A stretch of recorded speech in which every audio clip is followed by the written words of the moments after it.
I walk in like a timepiece. I go.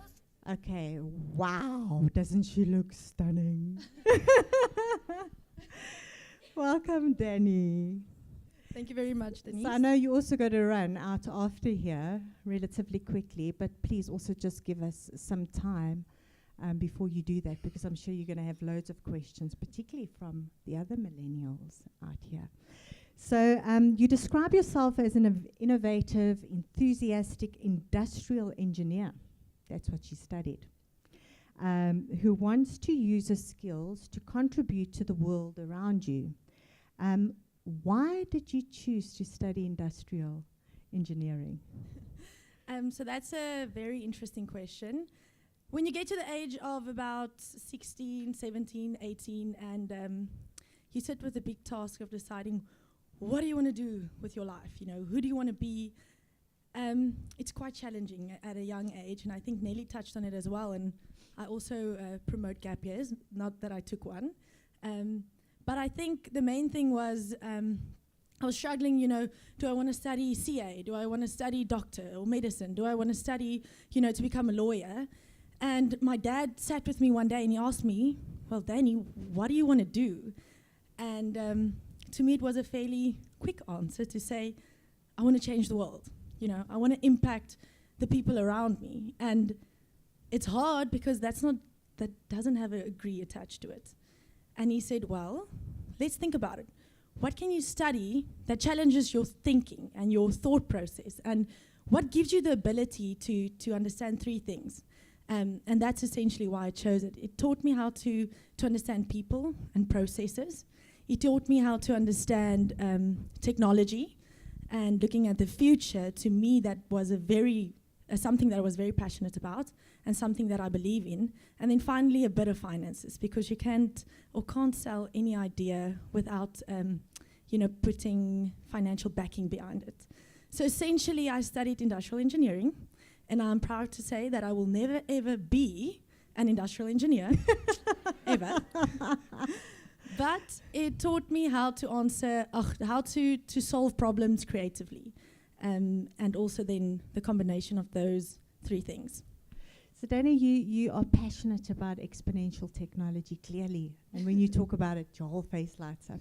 So please tell us what is exponential technology? What does this actually mean? And why should we be paying attention to this? So exponential technology and the concept of it is very wide and also could potentially be very complex. And there's a lot of aspects to it. But essentially why I love it is because for the first time ever, we have the ability with one app, one platform, one piece of technology to impact 1 billion people at a time. So what exponential technologies are, in essence, it's technologies that increases in their ability by 10-fold every year. And I mean, there's a lot of curves and a lot of things that we can discuss in terms of how it works. But if I take, for instance, 3D printing and how it works, it's something that they kind of thought, well, this would be cool, almost 10, 20 years ago. And now you can buy a 3D printer online for, I think, $300, 3,000 Rand plus minus, and you can print your own designs at your house. That took less than 10 years for a new type of technology to really impact the world. And currently they're printing houses in China and in Sweden. So exponential technologies is anything that gives us the ability to kind of impact what we're doing and what's going on in the world. And I think just to get you guys excited about it, as I am, is to kind of also scare you with stuff that's going on around the world. Things like DNA exercises and experiments that they're doing. So if you ever have time and you're bored, go Google, first of all, Singularity University. They kind of on the forefront of this. And basically what they did is they took jellyfish DNA out of a jellyfish. They unzipped a cat's DNA, added the jellyfish DNA, zipped it back up. I'm explaining it in that way. It's very much more complicated than that. But essentially what they got was a glow-in-the-dark cat. And what the purpose of that is, I'm not sure. But what they were able to do is they were able to edit another life's being with DNA. And that's very exciting. Peter Diamandis is actually currently on a quest to mine in space. So the cost associated with mining, platinum or, these type of elements in the world is sky high. And you kind of have to build or dig,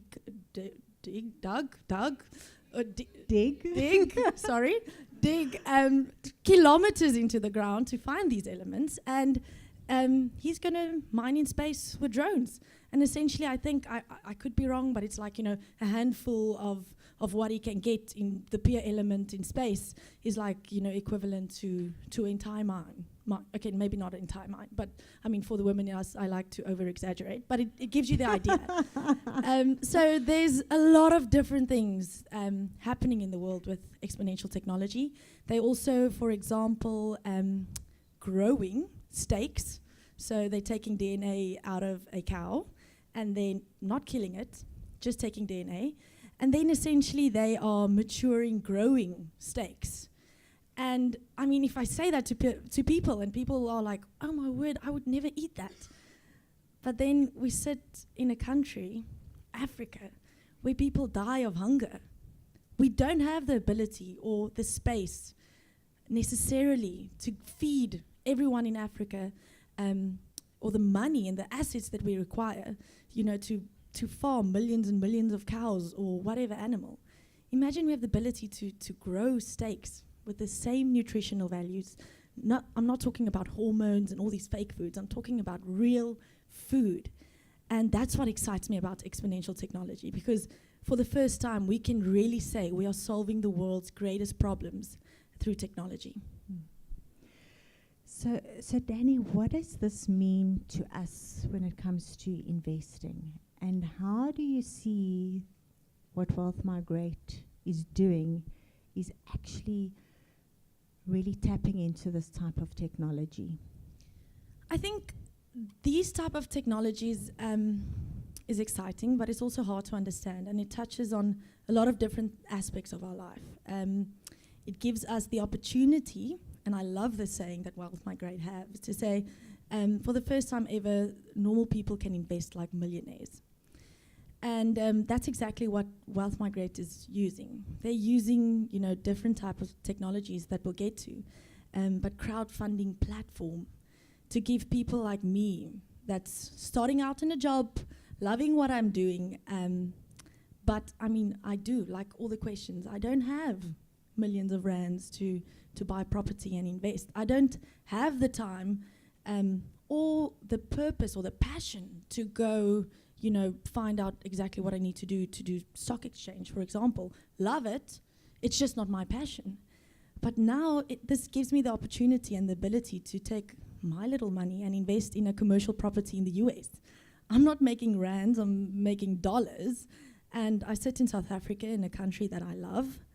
And I do a work that I love, but I have more than one income stream. So Danny, you attended Stanford University Graduate School of Business in the States.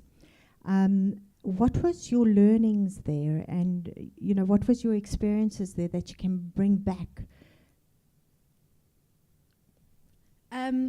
So essentially, that was one of the best life experiences I've had to date.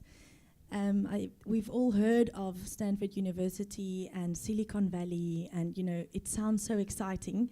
And sometimes, a lot of the time, when you hear about these type of things, you think, oh, it's a bubble. It's definitely not as cool. And then you get there, and it's like, oh my word, it's 10 times better than I thought. But I think so. I learned a lot of things. I was at the business school, and I got classes from the MBA lecturers. Which was amazing, because I would do negotiation. One of the ladies asked about negotiating your salary. We need to empower ourselves to negotiate. It's a skill. It's not something you're born with. There's books, there's articles, there's courses. Teach yourself, empower yourself, because it's an art. But essentially, like public speaking, the lecturer would talk about public speaking and how it does it, and then, you'd say, like the one, like last week when I helped the senator, or last week when I met with Mark Zuckerberg, and then I'd be like, oh my word, it's really cool. But the thing that stood out to me, because all of these things you can learn, I think, through different platforms, was the energy that they have for making mistakes, and also the energy that they have to say, let's go for it.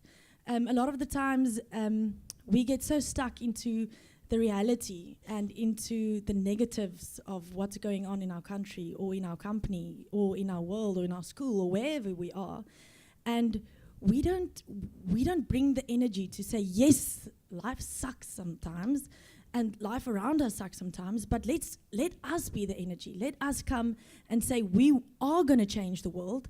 And I mean, if you look at their slogan, it says, something change the world, essentially.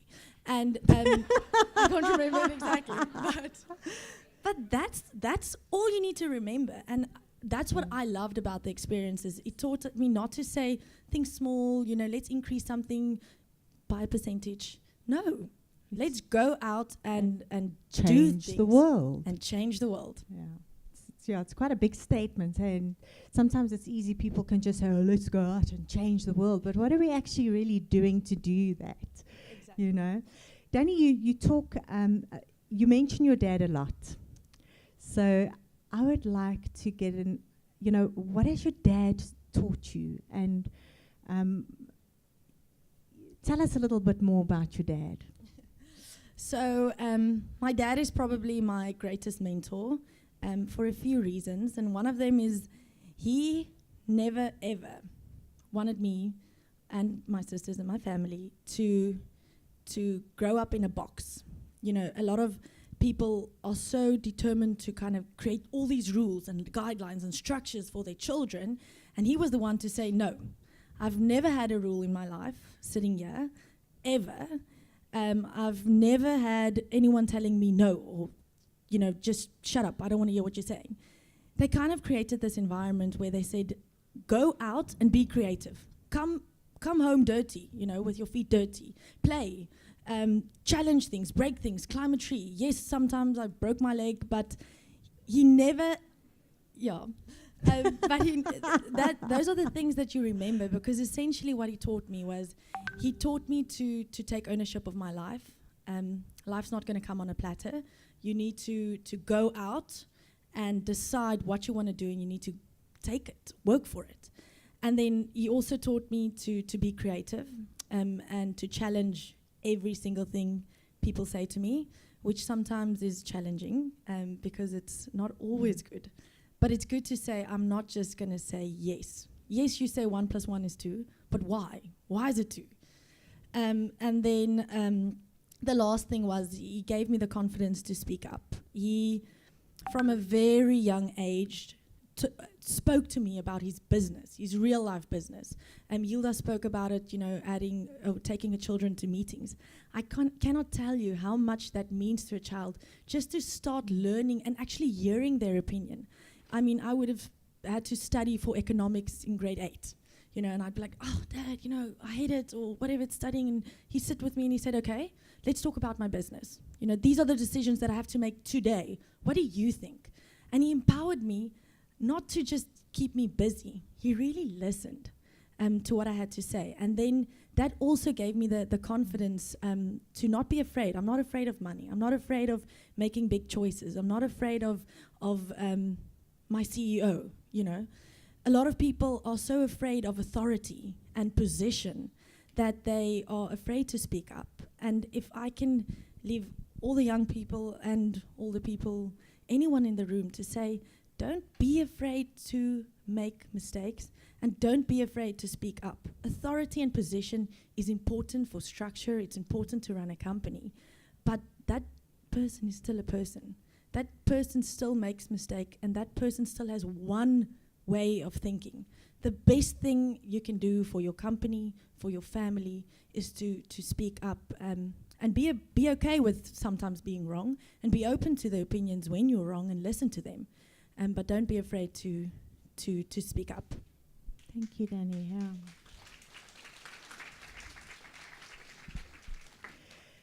So you recently joined a leading retail bank in their innovation team. They got you, we didn't. What attracted you to this position, and how do you see the work that you're doing there in the innovation department that's going to really change humanity? So, love my company, and I'm one of the fortunate people to actually, also like Hilda said, to have my purpose and goals in life aligned with where I'm currently. I'm currently at the age where I decided I don't care about salary and what I earn. I want to be in the place where I learn the most about the things that I'm passionate about, because I know I don't know a lot. And that's why I chose the company and the position. And it's absolutely amazing. So the project that I'm working on, I can't elaborate on, but I can tell you that we are going to change South Africa, and we are going to do it through data, innovation, technology, and essentially people that believe in the same purpose that I believe and the entire team believes in. So I think that's the important thing, is to actually be in a position and at a place where I go to work every single day, or I'm just as happy to go to work in the morning as I am to leave at night. And yeah, I think if you want to know more, maybe just talk to me in my own personal capacity, but afterwards. But it also has to do with financial education, like they said. But I believe that to get a person to financial independence is much bigger than just financial literacy. And that's the space where we're playing in, is to understand a person's entire financial world and educate, impact, and give them opportunities to connect with that. So really realigning back to your values and what you're striving for, okay? Choosing those opportunities.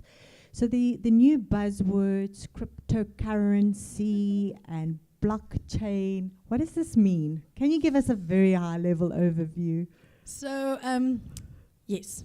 Blockchain and cryptocurrency is a word I think a lot of people are just throwing around because it's the new buzzword, exactly like you're saying.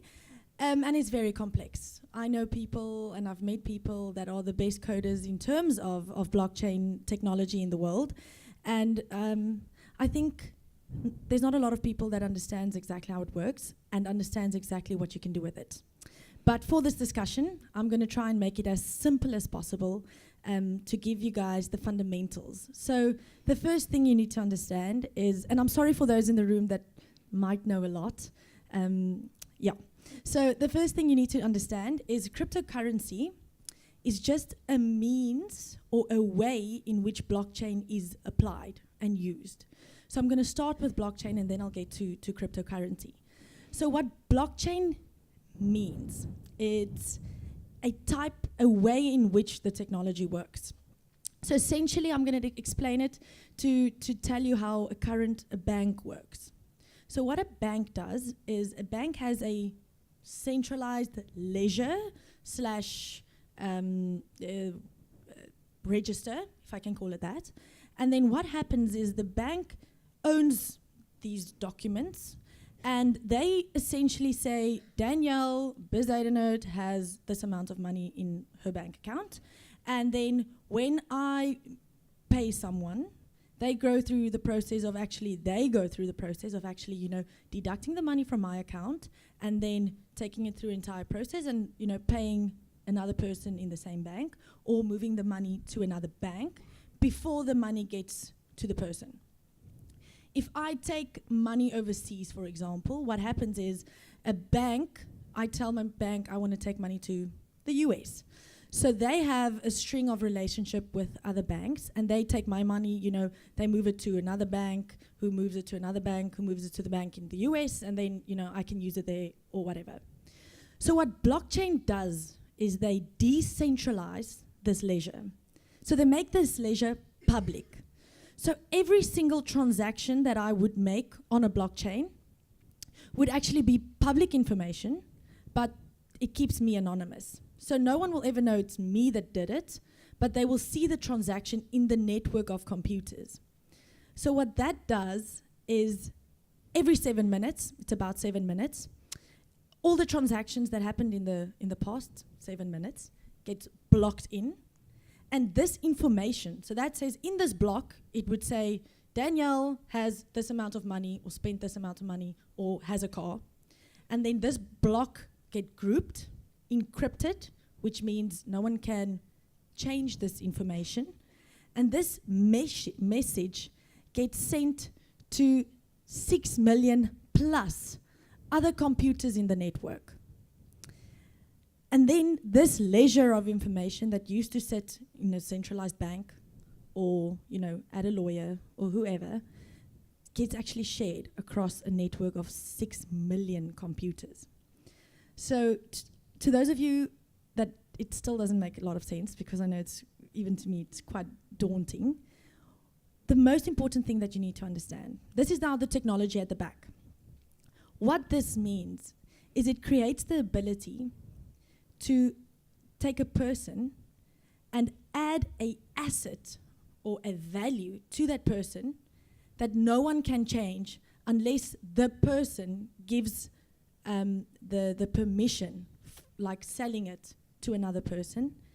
The only way in which that information can actually be changed is if someone has the computing power to access all 6 million plus computers in the network at the same time and change every single thing at the same time.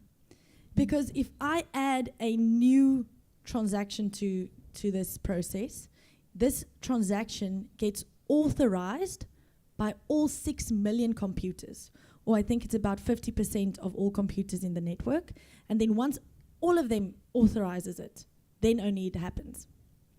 So in short, it's a very secure system that shares information for the benefit of us by cutting out middlemen. What cryptocurrency is, it uses the blockchain methodology, and it actually just creates a digital currency that I can use to actually pay for transactions directly to the person on the other side. So, and the cool thing about blockchain, a lot of people talk about it as cryptocurrency, but you can use it for smart contracting. So smart contracting would be, you contract with the person on the other side. There's a set of rules, essentially, in a contract that makes it a contract. And the blockchain makes sure that those rules are applied or actually, actioned. That's the right word, thank you. But there's other things, like let's say, for instance, pharmaceutical products, like a pill that you buy. I buy the pill on the counter or at the pharmacy. I have no idea where that pill came from. I know there's a company at the back, and I buy the pill, that's it. What blockchain essentially could do, potentially, is it could actually add every single step of a supply chain into the blockchain, so that I have transparency to see where that pill was manufactured, how it actually moved through the supply chain, and how it got to me. If you think about, one of my friends in the audience are very passionate about fashion, and people or child labor that actually uses children to make clothes. You have no idea. You might find out if you do a lot of research, but the blockchain will actually add the security and the information through every step of the blockchain, and you will have the ability to see an entire supply chain. So that was a lot of information. When we get to the questions, please feel free to ask if something did not make sense. You summarized that really well, I think. For the first time, the lights came on for me. So thank you. And I think the biggest thing here is that I've realized the importance of all the work that Wealth Migrate is doing on the technology side, is because when an investor now actually decides to do an investment through our platform, that investment is written to the blockchain, right? So there is that security from an investor's perspective, that back in the old days you used to get your share certificate if you bought shares. So now just think of it as you don't just get your share certificate, this investment that you've bought is actually written to the blockchain that is attached to your name, Denise Nell. And the only way anybody can interfere with that as you've explained it, is if it goes through a chain reaction of 6 independent almost bodies. Am I reading this correctly? Not 6 independent, 6 million. 6 million independent bodies. Yes, but don't get Okay. stuck on the number because it's growing every single day. Okay. Wow. That's all I can say. Okay, now I know why we spend so much time, well, not us, but the technical team talking about blockchain and cryptocurrency and why it's so important. So, okay. Thank you. I would like, so just to get to, I don't know how many of you know about WealthE. It is the new cryptocurrency that Wealth Migrate is actually launching, or going to launch in the next few months. So essentially, cryptocurrency, Bitcoin, you've all heard of Bitcoin.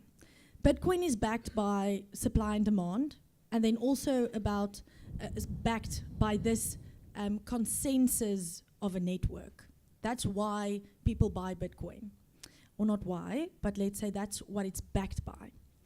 And you'll see in the media, there's a lot of different opinions about cryptocurrency. You know, is it worthwhile? I mean, it's very volatile at this stage.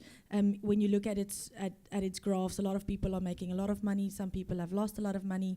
And I'm not going to advise you on what to do.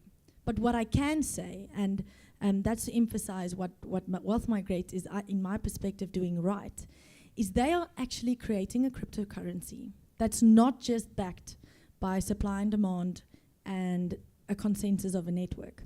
It's going to be backed by assets, a physical building, a house, commercial property. That's creating, for us as investors, the ability to invest in property globally immediately. So I go on the platform, I'll buy WealthE coins with my money, which will have a tangible value. I'll use these coins to immediately buy and invest in property globally on the Wealth Migrate platform. And the coins that I buy are backed with real life property. It's not a person's opinion, it's not supply and demand, it's actual things that you can see, touch, and feel. But again, very new, there's a lot of different opinions. Like Nelly said, you really need to understand and read up on it. But it's safe, and I think this is a very exciting step that Wealth Migrate is taking, and it's also a very exciting step for us because investing globally would literally be as quick as pressing a button. As Scott says, a swipe of a finger. That's what we hope to get to. So, thank you. That was awesome. Questions?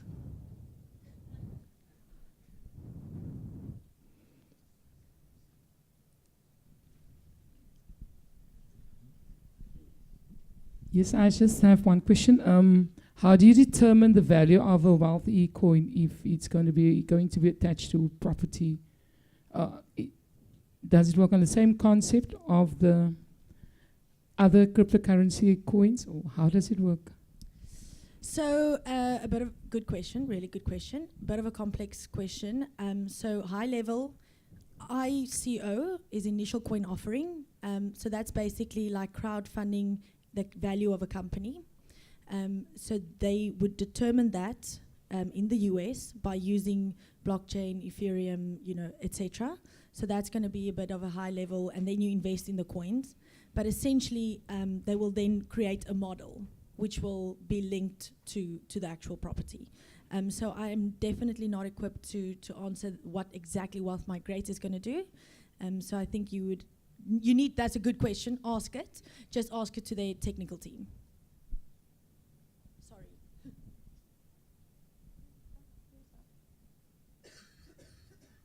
So I'm a designer, physical space to be specific, which is really great. Why I'm here, adding value to property as such, businesses in the physical space, but Bitcoin, all of those cryptocurrencies, I think it's credible in terms of where the world is heading.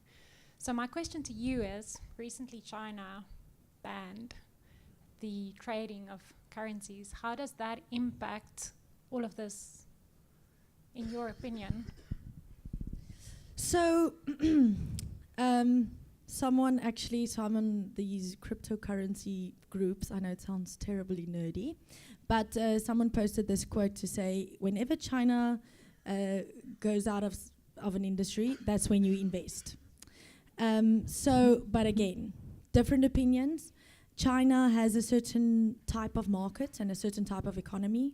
There's rumors that they are actually going to build their own type of cryptocurrency, and that's why they banned it out of China. But don't take my word for it, go read on it. Essentially, I don't think it has a very big influence on the value. It doesn't have an influence on whether it's going to work or not. Because I think the problem and the opinion about cryptocurrencies currently is everyone is only starting to understand the power of it and what it could be used for. But regulation and, you know, let's just use regulation is far behind what people are already currently doing. And that's where the volatility and everything comes in. So I think China will have a big influence and is having a big influence on it. But I don't think it will lose its power because of it. I actually think they're going to build their own type of one.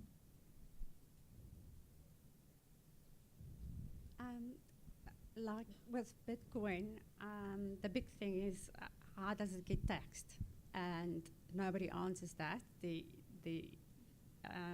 You know that's almost like a loophole. So is this going to be in the same category? Because if it's not being taxed correctly as it should, when money leaves the country, it means that you are overstepping the boundaries. It's illegal. No, agreed. So I think all of the teams across the world, Wealth Migrate, whoever's dealing with cryptocurrencies, are asking those questions because currently it is a loophole. I think, the easiest way would be to tax the actual income that you receive when you transfer it again to money. But again, I don't have the answer to that. And I think no government already has. And that's what they are trying to figure out and sort out. But that's also the problem and the power of a cryptocurrency, because it kind of puts power into the hands of the consumer. Yeah, exactly that. So hard question. I don't have the answer, but that's why it gives it power as well. But regulation will have to follow, and regulation will be put in place very shortly.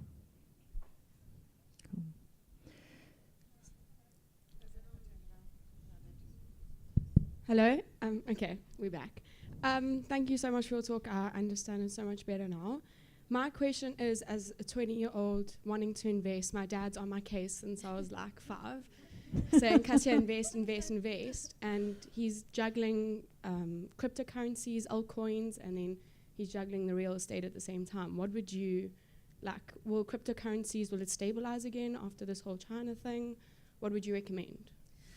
So, it's all about having the goal in mind. That's what I did. I said at a certain age, I want to buy my first property. I didn't do it alone. I kind of crowdfunded my own property with someone else. But what you need to do is you need to decide long term, because the biggest thing with property investing is the initial, obviously, deposit. But that's why Wealth Migrate comes in, is because I wanted to do a real life property, or not real life, everything is real life, a actual property as well, so that I understand the legal requirements, the loan, everything that's to do with that, so that I actually understand, crowdfunding property much more, and I can actually have an opinion. So I would suggest get to your goal as quickly as you can, save up and understand your goal. There's a lot of different ways in which you can buy property. I do believe in property. It could be because of my dad, but it's something that I understand, and it's much simpler to understand than something like a cryptocurrency. If you're passionate about it and you have time to read on it, I would say definitely try and understand it as quick as possible. But that's for everyone in the room. So thank you, guys. I know that we've got a lot more questions that people have, but we are running out of time. And Jenny keeps on jumping up and down at the back there and saying, Denise. So, Danny, thank you.